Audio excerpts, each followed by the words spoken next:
Hi everyone, here are the normal urine analysis. In the previous part of this video, we have completed the physical characters of examination. In this video, we will be completing the chemical examination. So if you not have seen that video, you can go in the description box and check out. And I am also giving you a overview of that video. In that video we have done the normal urine analysis, जिसके अंदर हमने क्या क्या पढ़ा था, किस किस तरह का सैंपल होता है। 3 तरह के हमारे पास सैंपल होते हैं, mid stream, 24 hours and a random. अब उन सैंपल्स को हम कैसे कलेक्ट करते हैं उसका पूरा प्रोसेस हमने किया था। ठीक है, उसका एक यूनिवर्सल कंटेनर होता है हमारे पास यूरिन के लिए, उसके अंदर कलेक्ट करते हैं। फिर हमारे पास फिजिकल करेक्टर्स हैं। फिजिकल करेक्टर्स के अंदर हमने इसके अंदर क्या पढ़ा था कि इसका कलर कैसा होता है, अपीयरेंस कैसी होती है यूरिन की, और ऑर्डर क्या होता है यूरिन का। उसके अलावा स्पेसिफिक ग्रेविटी 1.005 टू 1.030 एंड उसको कैसे मेजर करेंगे हम, और एक्यूरेट रीडिंग कैसे आती है उसी के लिए। ठीक है, तो this was all your physical. Now come to the next part, that is the chemical examination, जो कि आज हम पढ़ने वाले हैं।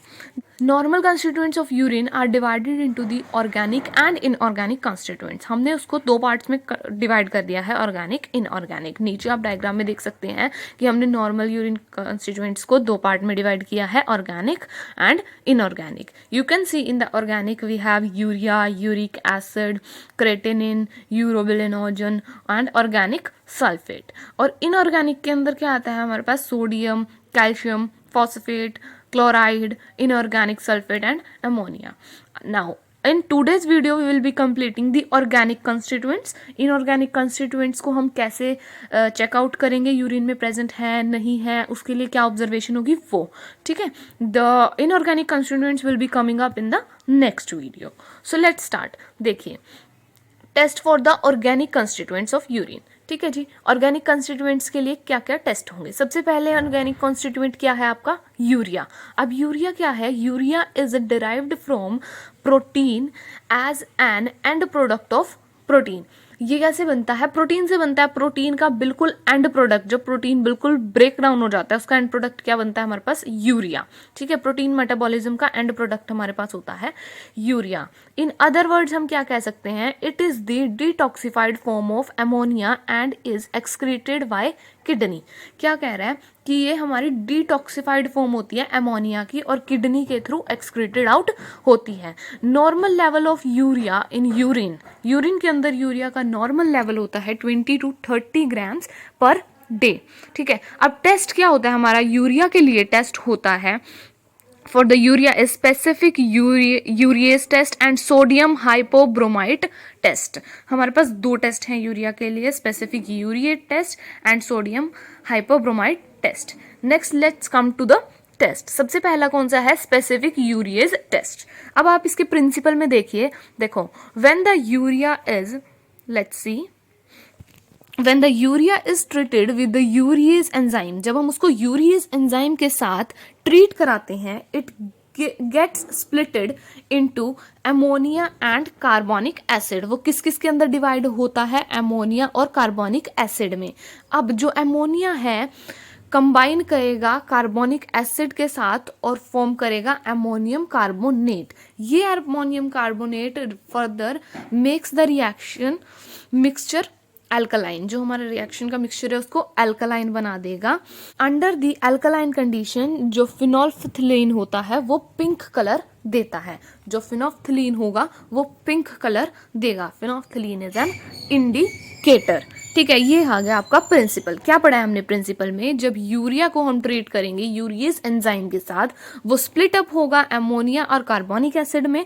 अब जो ये अमोनिया है ये कंबाइन करेगा हमारा कार्बोनिक एसिड के साथ और अमोनियम कार्बोनेट बनाएगा। ये यहाँ से अल्कलाइन नेचर बना देता है मिक्सचर का। वो अल्कलाइन नेचर की वजह से फिनोल्फथिलीन जो है पिंक कलर दिखाई देता है। अब हमें प्रोसेस में क्या करना है, हमें दो टेस्ट ट्यूब्स लेनी है और उनको लेबल करने हैं। एक टेस्ट ट्यूब को हमें बोलना है एज अ कंट्रोल और दूसरे को एज अ टेस्ट लेना है। ठीक है, अब हमें क्या करना है, add 2 ml urease suspension in both the test tubes. अब हमें यूरिएज सस्पेंशन दोनों टेस्ट ट्यूब में 2-2 ml डालनी है। Heat the control to inactivate and allow it to cool. अब हमें इनएक्टिवेट कर देना है कंट्रोल को हीट करके और उसको कूल डाउन कर देना है। नेक्स्ट हमें क्या करना है, 5 ml of urea solution and 2 drops of phenolphthalein indicator, मैंने बोला था ना फिनोफ्थलीन इज एन इंडिकेटर, तो उस इंडिकेटर की 2 ड्रॉप्स और 5 ml यूरिया हमें दोनों ही टेस्ट ट्यूब्स में डालना है। उसके बाद हम उसको मिक्स करेंगे अच्छे से एंड इंक्यूबेट करेंगे टेस्ट ट्यूब्स को 15 मिनट के लिए रूम टेम्परेचर पे। मतलब कि हम 15 मिनट के लिए उन टेस्ट ट्यूब्स को रख देंगे कि उसके अंदर जो रिएक्शन है वो हो जाए और प्रॉपरली कलर शो अप हो जाए, ऊपर आ जाए कलर। ठीक है, उसके लिए हम उसको 15 मिनट्स के लिए लेफ्ट ओवर कर देंगे। ठीक है जी, तो अभी हमने क्या पढ़ा है, देखो स्पेसिफिक यूरिस टेस्ट के अंदर सबसे पहले प्रिंसिपल था, प्रिंसिपल हमें समझ आ गया है। क्या करा हमने प्रिंसिपल में, यूरिया को हम ट्रीट करा रहे हैं यूरियस एंजाइम के साथ, वो स्प्लिट हो रहा है अमोनिया और कार्बोनिक एसिड में। अब ये जो हमारा अमोनिया है वो कंबाइन करेगा कार्बोनिक एसिड के साथ और अमोनियम कार्बोनेट बनाएगा, वो अल्कलाइन नेचर क्रिएट करता है, जिस अल्कलाइन नेचर की वजह से फिनोफ्थलीन पिंक कलर दे रहा है। ठीक है, उसके बाद हमने प्रोसेस लिया है, 2 टेस्ट ट्यूब लेनी है, टेस्ट लेना है, कंट्रोल लेना है, 2 ml यूरियस सस्पेंशन डाल के टेस्ट ट्यूब में, ठीक है, और कंट्रोल में दोनों।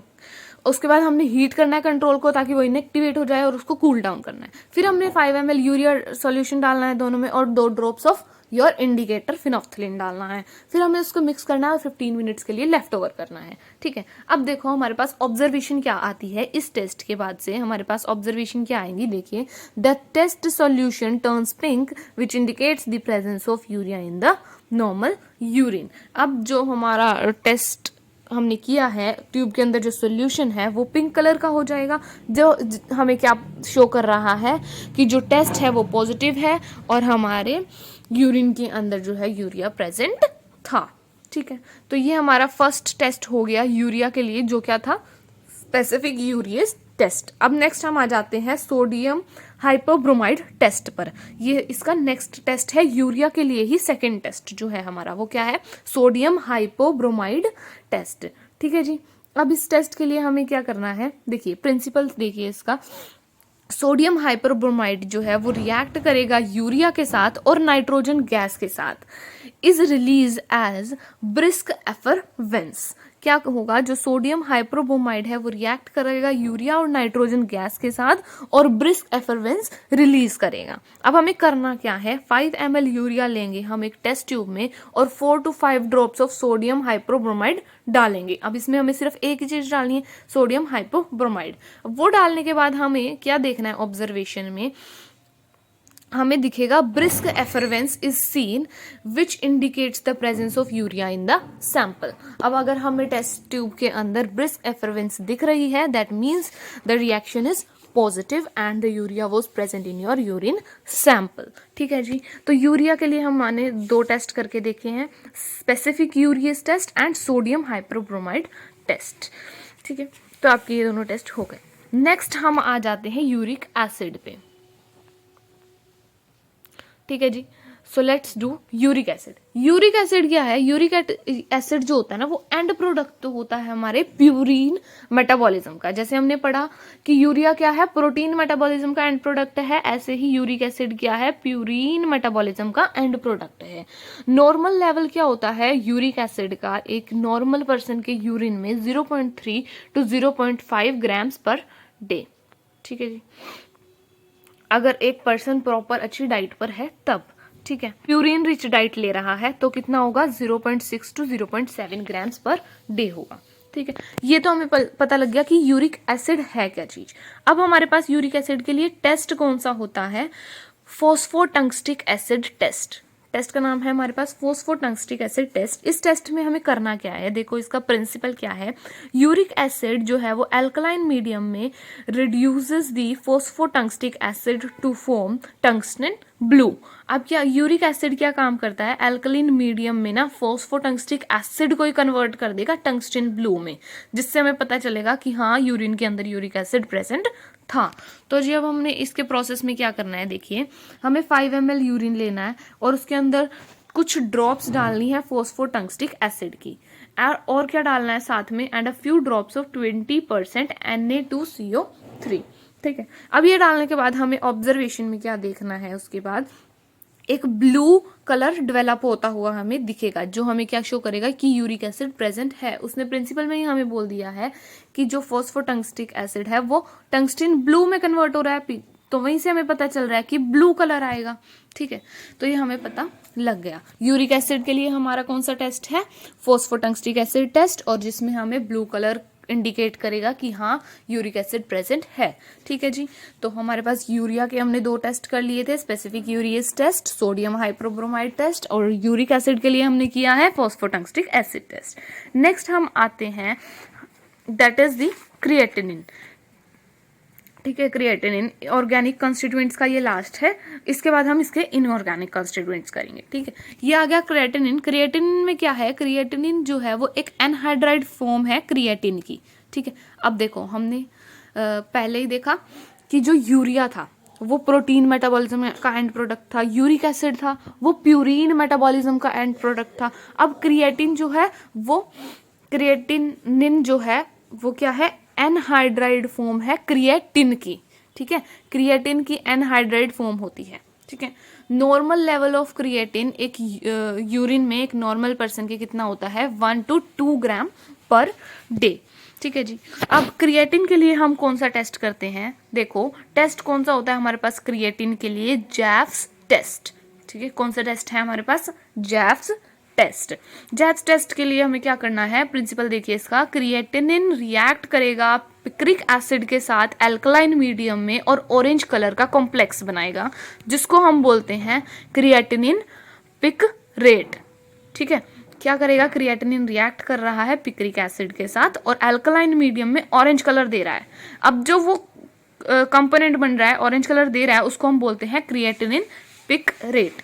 प्रोसेस में हमें करना क्या है? 5 ml यूरिन लेना है, 2 ml of saturated picric acid लेना है और कुछ ड्रॉप्स डालनी है हमें 10% NaOH की। ठीक है, क्या करेंगे? 5 ml urine, 2 ml saturated picric acid और कुछ ड्रॉप्स 10% ऑफ NaOH की। उसके बाद हमें ऑब्जर्वेशन में क्या मिलेगा? ऑरेंज कलर डेवलप होएगा। प्रिंसिपल में ही पता लग गया हमें ये ऑरेंज कलर बन रहा है, तो वही हमें ऑब्जर्वेशन में देखना है कि अगर ऑरेंज कलर डेवलप हुआ that means the creatinine is present. ठीक है जी, तो ये आपके हो गए ऑर्गेनिक जो आपके कंस्टिट्यूएंट्स थे, urea, uric acid and creatinine. Next आपके पास है इनऑर्गेनिक कॉन्स्टिट्यूएंट्स। इनऑर्गेनिक कॉन्स्टिट्यूएंट्स जो हैं वो आप इसमें देखो, यहाँ पे जो हमने चार्ट लगाया था इनऑर्गेनिक कॉन्स्टिट्यूएंट्स, इसके अंदर आपके पास सोडियम है, कैल्शियम है, फॉस्फेट है, क्लोराइड है, inorganic sulphate, ammonia. We will be covering up these in the next video. So thanks for watching this video. Thank you for watching the video, guys.